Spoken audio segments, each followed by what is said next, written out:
Bien, pues decíamos que segundo día de las jornadas de los cursos del Ateneo de Triana, estos cursos de verano que no tienen más que consecuencia que la de explicar un poco al público qué es lo que está pasando, qué es lo que está ocurriendo y de primera mano, es decir, por actores que están en Sevilla y que están viviendo sus propias carnes la situación. Hoy, como invitado, a don Francisco Molina Taucedo, que es empresario, es presidente de Responsabilización de la empresa Molina y aparte de eso, esta es la cátedra empresarial de nuestro Ateneo. Don Francisco, buenos días. Muy buenos días, Carlos. Primero agradecer la gentileza que habéis tenido de llamarme para este curso de verano, que realmente estáis cumpliendo una misión muy importante, es decir, la posibilidad de comunicar por parte de los que estamos viviendo desde diferentes facetas la pandemia y su desarrollo, y expliquemos qué estamos haciendo y sobre todo qué esperamos poder hacer. Desde el mundo empresarial, ¿cómo se está viviendo esta pandemia? Hombre, lógicamente, Carlos, la pandemia se está viviendo dependiendo evidentemente del gremio en que cada uno esté. Hay quienes la pandemia no les ha afectado mucho, incluso a algunos les ha podido beneficiar, pero la gran mayoría hemos sufrido tremendamente. Las empresas se han visto descapitalizadas, las ventas en algunos momentos y en algunos sectores han desaparecido completamente las ventas. Mucho en esta situación actual. Nadie, lógicamente, preveíamos en el 2019 el conflicto que íbamos a tener, que íbamos a vivir estos momentos aciagos, que íbamos a estar encerrados, que iba a cambiar absoluta y radicalmente todas las expectativas que se tenía para el 2020, que no eran malas. Y nos hemos encontrado con una hecatombe, un verdadero mare magnum. El otro día, nuestro primer ponente, que fue el abogado José Ignacio Bidón y Vigil de Quiñones, nos explicaba el problema de los ERTE, el problema de los ERE, la reconversión. Esto se va a acabar en el mes de diciembre. En el mes de diciembre el Estado tiene que dar una solución, porque esto no puede seguir intempore cobrando salarios sin hacer absolutamente nada, porque no hay país que lo pueda mantener, ¿no? ¿Cómo os enfrentáis vosotros ese mes de septiembre? Verás, realmente no hay una conciencia todavía de cuándo va a terminarse esto.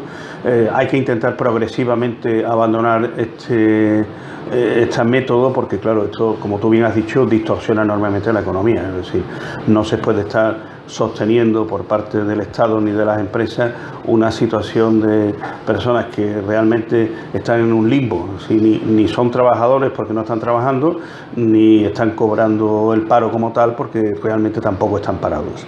Entonces, las empresas somos muy sensibles a todo este tipo de problemáticas, porque nos encontramos varias facetas que nos afectan.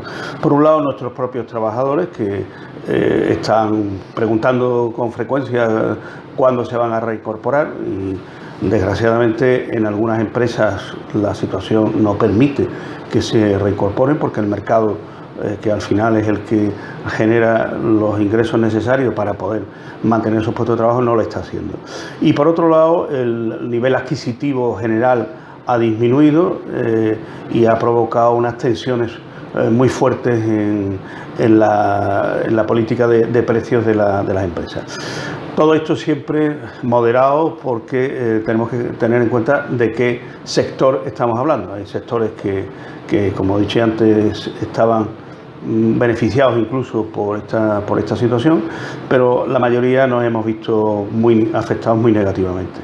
Entonces, la situación actual es que hemos ido evolucionando de aquel pánico que nos provocó el encierro domiciliario, que fue un bloqueo, yo digo que aquello fue parar el corazón de la economía, y a partir de ese momento fuimos asumiendo las diferentes posibilidades que había en la paulatina forma de ir entrando nuevamente en una economía más normalizada, sin que ello haya sido posible, porque la pandemia nos ha condicionado todo. Es decir, el hecho de que el público no pueda entrar en algunos comercios, y que si lo hace tuviera que ser al principio de una manera muy muy controlada, en donde no podía haber un aforo habitual, sino que era un aforo muy limitado, y claro, todo eso nos ha condicionado mucho. La empresa en general se ha tenido que reconvertir a la fuerza, y en un breve lapso de tiempo ha tenido que tomar decisiones que jamás nadie teníamos prevista que se pudieran tener. Hay una actividad que es un acto totalmente acondicional, es decir, no hay previsiones que puedan dejar la pandemia parada para que se pueda crear una carga de trabajo. Sin carga de trabajo las empresas no pueden funcionar. Es decir, si el 65% de la empresa se lo llevan los empleados, no hay capital suficiente para aguantar esos empleados, y por lo tanto los ERTE pasan a ERE. Entonces la situación es la inseguridad, me refiero, de la pandemia, que es lo que hace que tampoco tengáis un horizonte. Hay otros que se están poniendo en marcha, pero hay otras actividades que son totalmente monolíticas en su trabajo, es decir, tiene un sector muy singular, ¿no? Aquí, evidentemente, lo primero es que tenemos una crisis sanitaria, y hasta que no resolvamos en parte o en la totalidad esa crisis sanitaria, no nos podremos hacer un planteamiento social. Es decir, pues ya no solamente son las empresas, es la sociedad en general la que sabe que de aquí se va a salir muy cambiado, que ya no va a volver a ser aquello como era anteriormente, pero lo que primero tenemos que conseguir es solucionar la crisis sanitaria. Una vez que la crisis sanitaria esté muy amortiguada, o incluso hayamos conseguido superarla en su totalidad, las empresas volverán nuevamente a tener su actividad dentro de los cambios que ha habido. Es decir, esto es el paradigma de lo que se llama la incertidumbre de público, de comercio, porque siempre la hay, pero en estas condiciones nadie la hemos vivido anteriormente, nadie estaba preparado para ella, y todo el mundo está reinventándose. Hay empresas que han podido acudir al teletrabajo en parte o en su totalidad, otras en las que no sirve el teletrabajo básicamente para nada, no es necesariamente presencial, y claro, todas aquellas en donde hay un trato presencial se han visto muy condicionadas, porque ya los costos se han disparado, puesto que los aforos ya no son los que eran, la atención se ha personalizado enormemente, y el público está un poco desconcertado sobre la manera de poder comprar y actuar normalmente con las empresas. Esta mañana hablaba yo con Isaac Flores, el director de City Shade, un autobús estos que circula por todo el mundo, y concretamente aquí en Sevilla, y hablaba de que gracias al esfuerzo del turismo nacional, medio han podido salir del bache. No está complementado porque en septiembre, si no hay turismo, el otro se pone rápidamente a trabajar y se para a racionar. Pero que me refiero que hay sectores que están intentando salir y están intentando recaudar personal del mundo del trabajo, ¿no? Hay que tener en cuenta que el turismo es ahora mismo, desde hace ya bastantes años, la primera industria de Sevilla en concreto, estamos hablando. Cualquier cosa que afecte al turismo afecta inmediatamente a la economía sevillana. El turismo se paralizó completamente durante muchos meses, lo cual provocó que todos aquellos servicios y empresas que se dedicaban a atender las necesidades del turismo, pues pararan su actividad. En el mes de verano, en los meses de verano, tanto del año pasado como se ha permitido una movilidad nacional. ¿Sí? Eso nos ha dado un respiro, porque es un dinero que se ha empezado a mover y toda la industria lo nota, pero claro, hay que tener en cuenta que el turismo nacional es básicamente muy estacional, ¿no? Es decir, porque estamos ahora mismo en una época en que no hay colegios y donde habitualmente se toman las vacaciones. ¿Qué va a pasar cuando se termine este periodo de vacaciones de verano? Pues la verdad es que se está intentando luchar porque el turismo internacional vuelva a contemplar la posibilidad de venir. El problema está en que los países, incluso los países europeos, nos ponen muchas trabas porque tenemos un alto índice de contagio, y eso provoca que volvamos a tener la incertidumbre que tuvimos el año pasado. Así que tras el pequeño respiro del turismo nacional en verano, después llegó el crudo otoño y el terrible invierno, porque aquello fue un desastre económico. Nadie pensaba que una cepa puesta en el aire iba a contaminar un mundo. Pues eso era casi imposible de pensar. Pero claro, se ve también la movilidad geográfica, es decir, antes se quedaban las pandemias dentro de los mismos entornos, de los mismos países o de la misma situación del continente, porque no había ese trasvase continuo a través de aviones, barcos, carreteras, trenes, todo lo que es movilidad, y eso se ha hecho que se perjudique todo.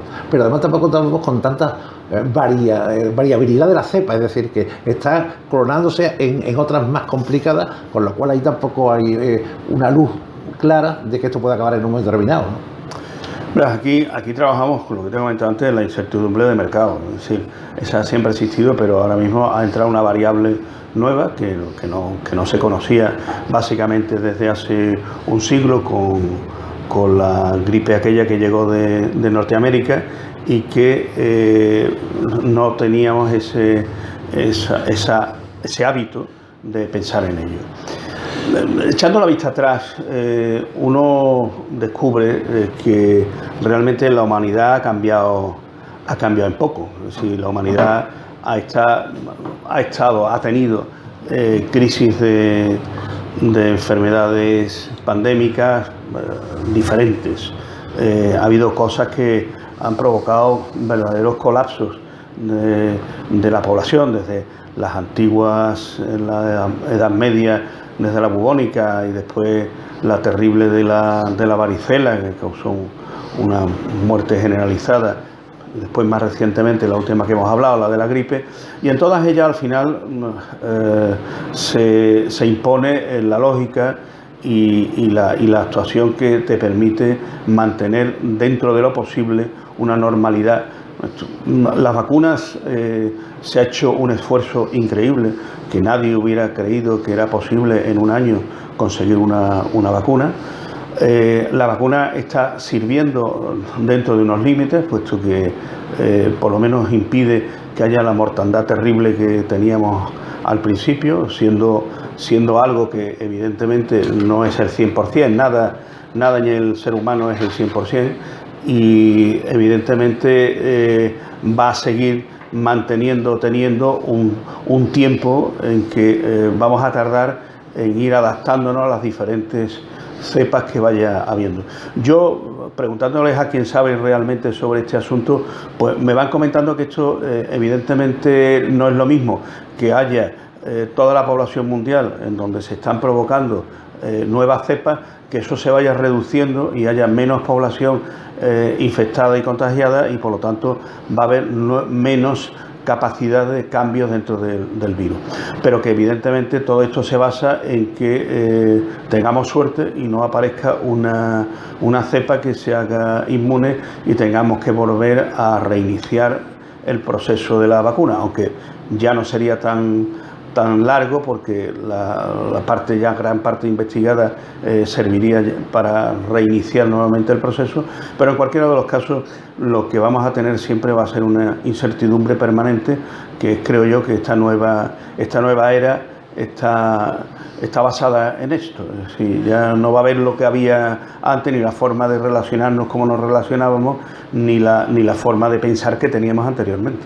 Oye, que se habla en el mundo empresarial, tú que tienes un atrio donde continuamente estás con asesores, con inversores, con constructores, con políticos, ¿cómo se manejan estos tiempos? Porque hay una incertidumbre absoluta, si vamos a caminar de nuevo, si no vamos a caminar, si tenemos que seguir esperando, si la inmunidad rebaño con más del 90% ya concebido, que si esto puede ser una cosa residual como la gripe, que vamos a tener que mantenerla durante mucho tiempo, y tenemos que asumir que va a haber también decesos por cuando ocurran estas cosas, pero que la actividad tiene que progresar y ponerse al 100%, ¿no?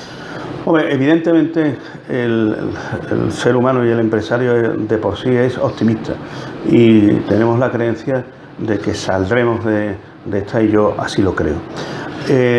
Sevilla en particular tiene una serie de inversiones muy importantes en toda la hotelería. Hay ahora mismo en construcción, recién terminado en construcción y para terminarse próximamente, una enorme cantidad de hoteles. Y lo que es más importante, hoteles de alto nivel.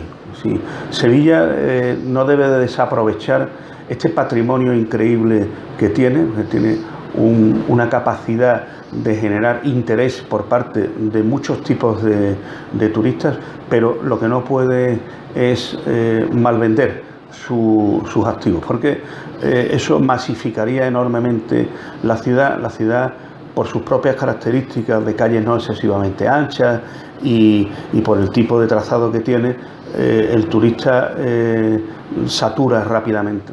Entonces, desde ese punto de vista es el que nos exige, primero, descentrar un poco los puntos de atracción y segundo, que sea una ciudad, yo no diría que cara, pero sí una ciudad valiosa. No tenemos que tener miedo porque lo que tenemos nosotros no lo tiene nadie. Sevilla no compite en campo, no compite en playa, no compite en sol, que nos sobra, pero que no competimos en eso. Nosotros competimos en una serie de cosas que solamente las tiene Sevilla. Quien quiera venir a ver la Giralda, quien quiera venir a ver el Alcázar, la catedral, cualquiera de las iglesias del barroco que tenemos, de las imágenes, etcétera, tiene que venir a Sevilla. Y eso es algo que no podemos dejar de valorar. Y es muy importante que haya una inversión tanto empresarial como política tendente a eso, es decir, a que mantengamos nuestro nivel en turismo. Hay una provincia hermana en Málaga que siempre se ponen las pilas y hay que felicitarla. Estuve yo en Málaga no hace más de 3 semanas. Hablaba con amigos de allí, del hilo de ateleísta, de cultural, y entonces ellos están a la vanguardia. Es decir, ellos corriendo lucha por mejores museos, entienden que con todo lo que tienen de oferta, mientras más consigan, mejor. Es decir, en Málaga se quedaba prácticamente el turismo siempre. Venía que se veía una noche, que eso fue un acierto, conseguir una noche, ya en tiempo de nuestro gran presidente de la patronal de hostelería y además director del Hotel Inglaterra, amigos los Oteros, que son gente, Manuel Otero, un tío magnífico, pues ya después se consiguieron 2 noches y ya vamos por la tercera. Es importante que la gente recalen y que queden, ¿no? Es crucial, es decir, el problema del turismo que viene solamente durante una serie de horas es que genera gasto, pero no consume muy poco. Entonces nosotros necesitamos, Sevilla necesita un turismo permanente que haga consumo en la ciudad. Las ciudades que tienen muy estudiado eso, de hecho hay ahora, hace muy poco, la ciudad de Florencia estaba estudiando la posibilidad incluso de poner un impuesto especial a aquellas tiendas de alimentación y franquicias de alimentación en que la gente come en la calle, porque genera muchísimo problema de las ciudades, porque ensucian muchísimo y además se sientan por todos sitios y estropean la vivencia, el paisaje que tiene el turista. No es que tengamos que despreciar al turismo de bajo consumo, pero la ciudad se tiene que mantener a base de gasto. Esto no es más que una empresa.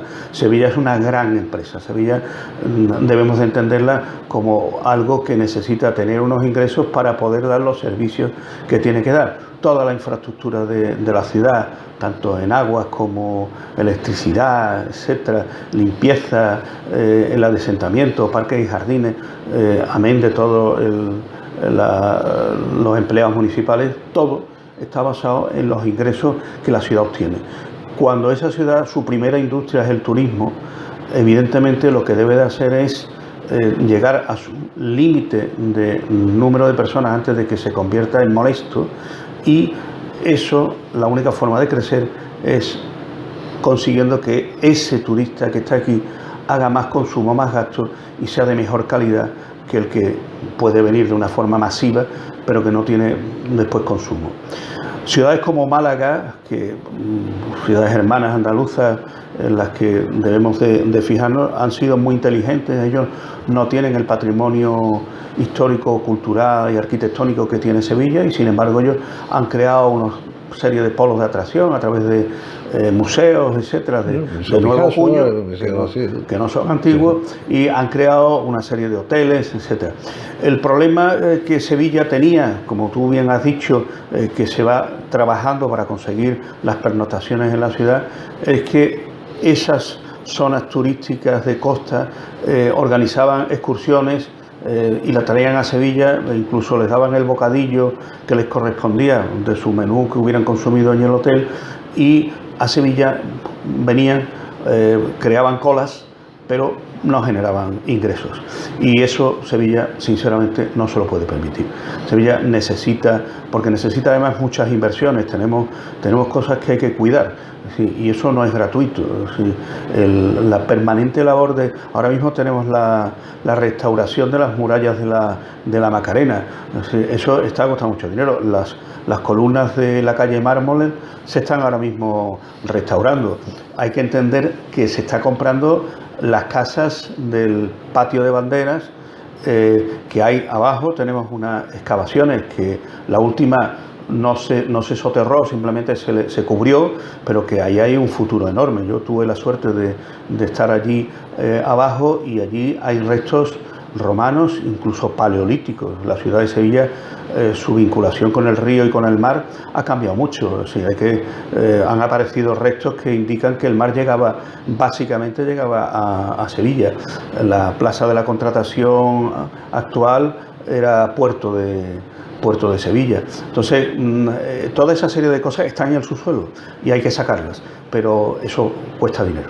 Sí, como paseante, había 2 o 3 nudos gordianos dentro de la ciudad de Sevilla que eran sin hacer. Uno eran los edificios del Florida, que eso ha estado 30 años allí totalmente parado.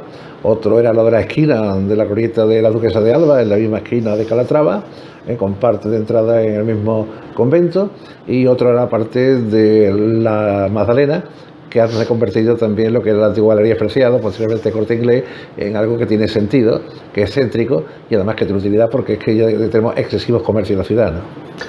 Hombre, el comercio evidentemente está cambiando. Es decir, el comercio que era hace unos años, si hablamos de hace 100 años, si hablamos de hace 50 años y si hablamos de hace 10 años, el comercio ha ido cambiando radicalmente.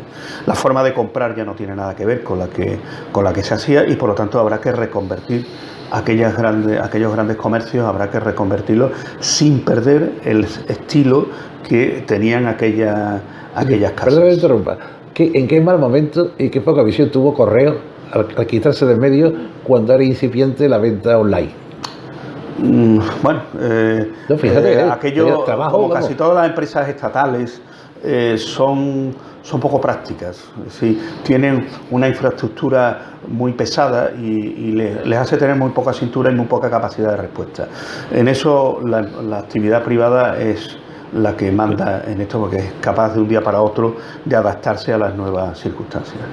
Sevilla además tiene un problema que nunca se ha abordado bien.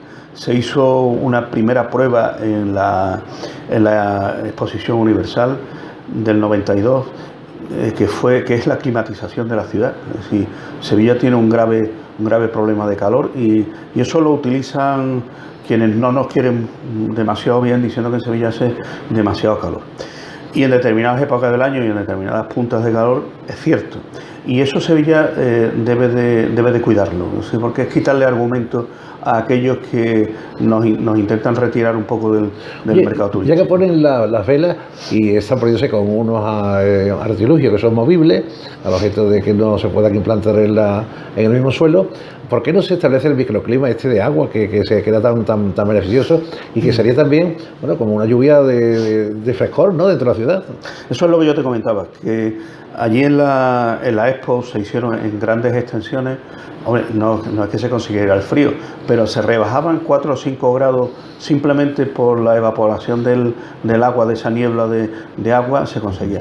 Que a lo mejor hay que estudiar y seguir estudiando ese tema, y cómo sin modificar ni alterar los monumentos de Sevilla, cómo se puede implantar algún tipo de eso.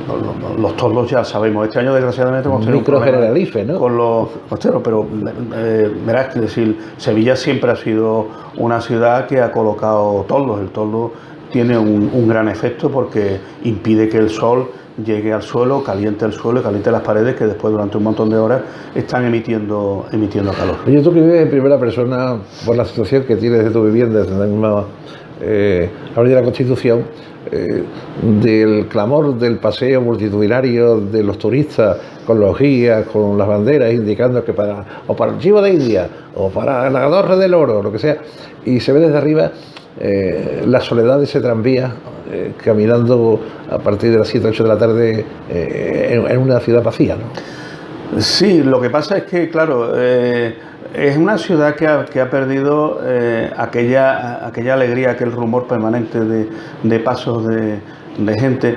Y yo le he lanzado a los políticos la importancia de hacer de la necesidad virtud. Es decir, nos hemos visto obligados sin quererlo a que la ciudad esté desierta, pero no sería quizás conveniente volver al mismo planteamiento excesivo que teníamos en aquel momento. Eso enlaza con lo que yo te comentaba del tema de las colas, etcétera. Hay un grave problema, por ejemplo, en el Alcázar, que se forman unas colas enormes. Hoy nuevamente, vengo de pasar por allí, hoy nuevamente las colas llegan hasta la puerta del patio de banderas.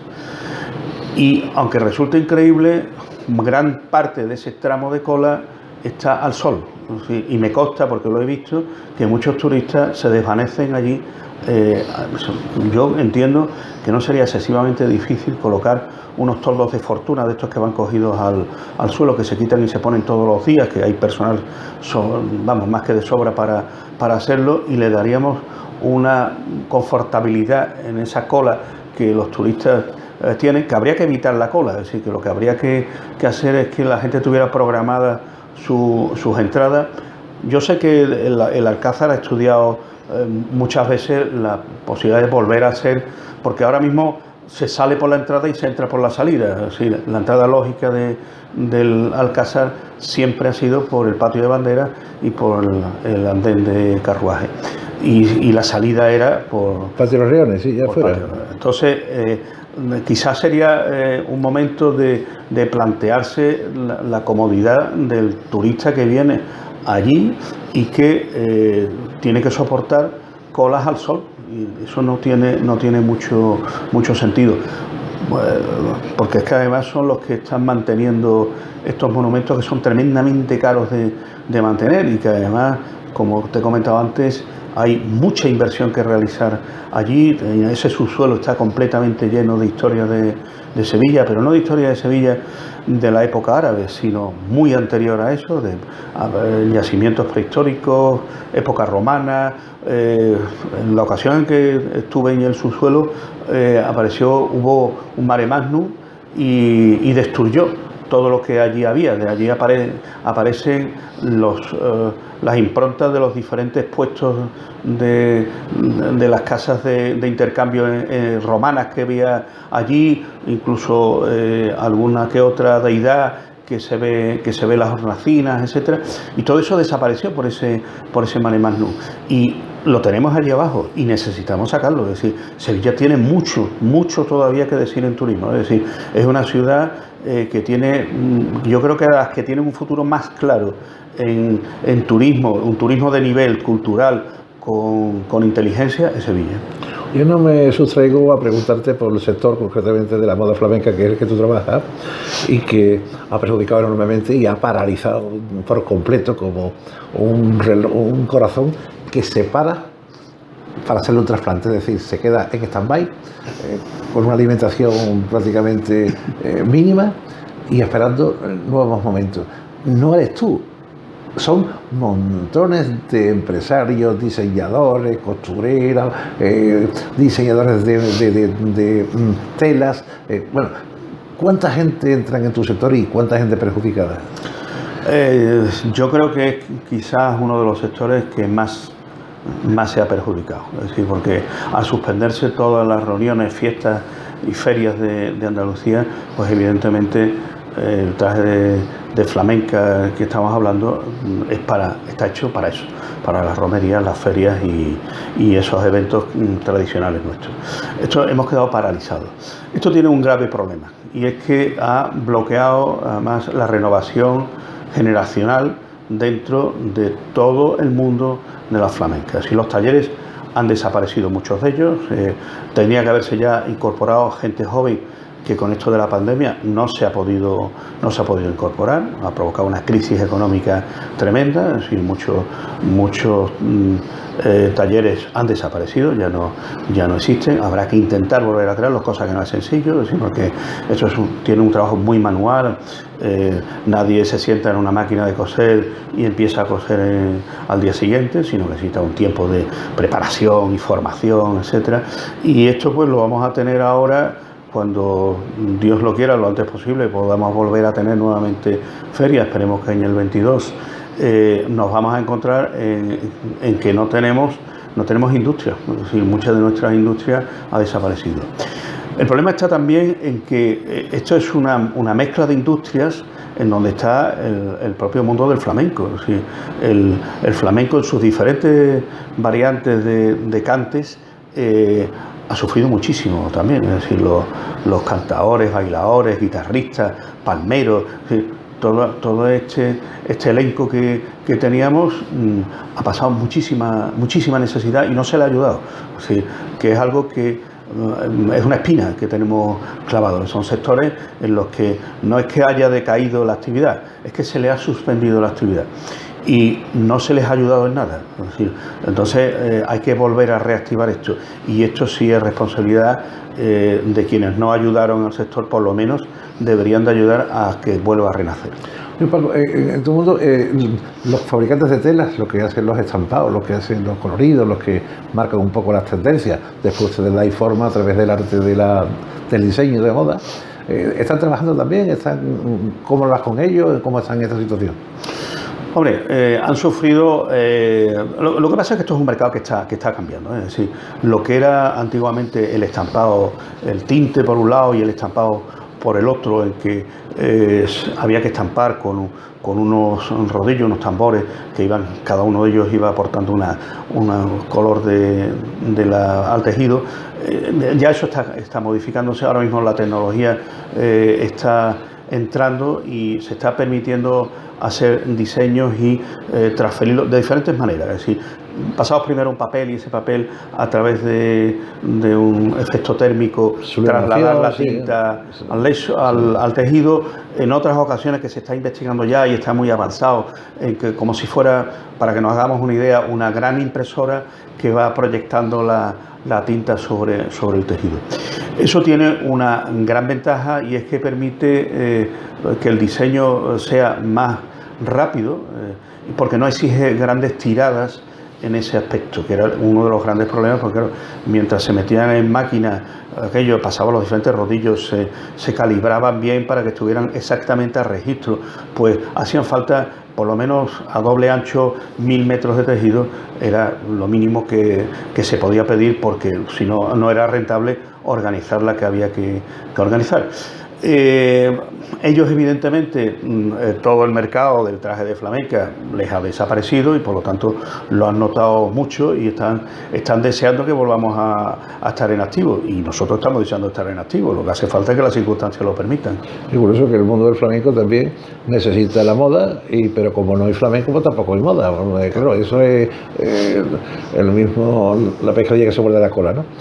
Seguimos avanzando un poco ya, estamos llegando casi al final del tiempo previsto para este curso de verano. Hay situaciones, hay visiones del sevillano. ¿Qué futuro ves tú aquí para Sevilla? Me refiero a hablar un poco del turismo, del crecimiento, de que somos una sociedad muy preparada para no tener límite en el crecimiento, porque la cultura y todo lo que nos rodea somos únicos, pero que eso hay que perfilarlo y no dejar sectores invasivos que superpueblen Sevilla, le quite la angostura de las pequeñas calles, que es un atractivo para el turista, y sin embargo tengamos un turismo de más calidad, que ya son los asiáticos. Estamos hablando de los... El turismo en esta ciudad evidentemente, es lo que habíamos comentado antes, tiene que ir a un turismo de calidad.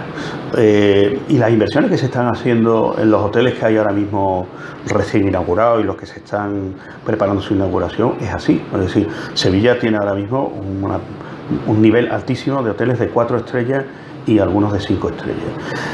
Y ese turista necesita que se le dé un servicio determinado. Por eso la ciudad tiene la obligación de convertirse en un punto atractivo. Es decir, hay una serie de ciudades, primero hay una serie de ciudades que son de primerísima línea, ¿entiendes? Que son grandes urbes, como puede ser París, puede ser Londres, y después están las imprescindibles, a las que todo el mundo quiere ir.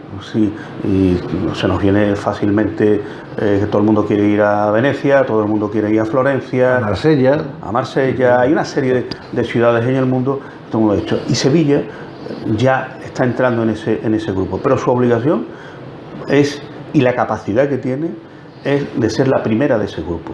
Es decir, no queremos ser una gran urbe, no necesitamos mastodontes de edificios, al contrario, es decir, Sevilla lo que necesita es poner en valor todo aquello que tiene, detener el deterioro que hay en ese tipo de monumentos y sacar a luz otros muchos que tenemos la posibilidad de hacerlo. Y eso nos hará realmente imbatible.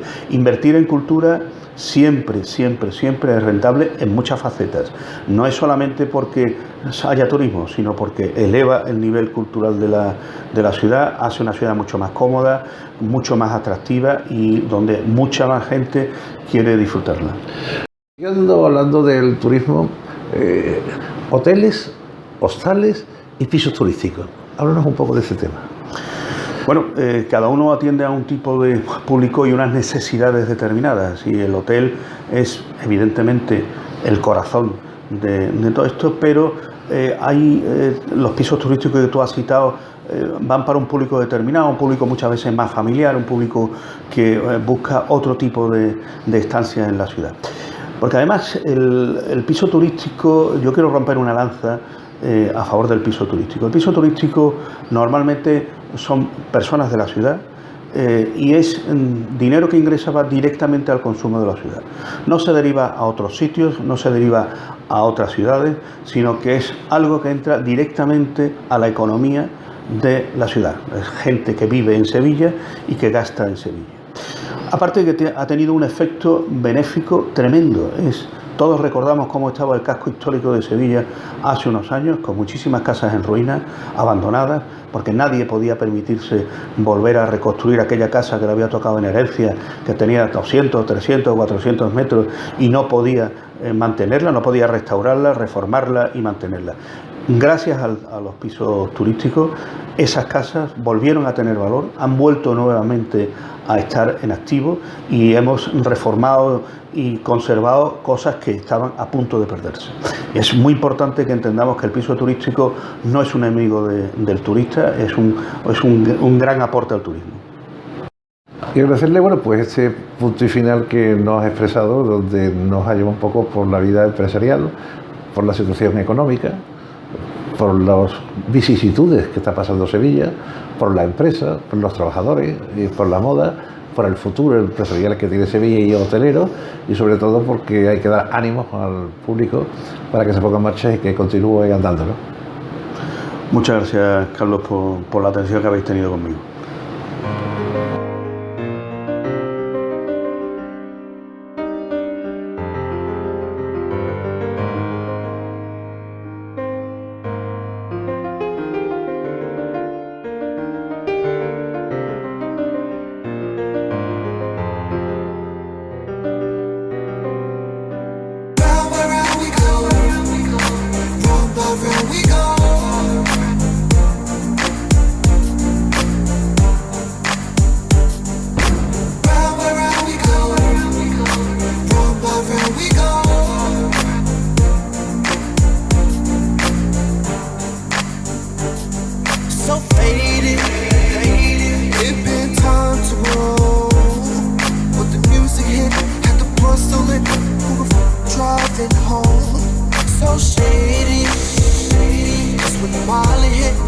Feel those hips, but my girlfriend keeps calling my phone. But knock, knock, knock.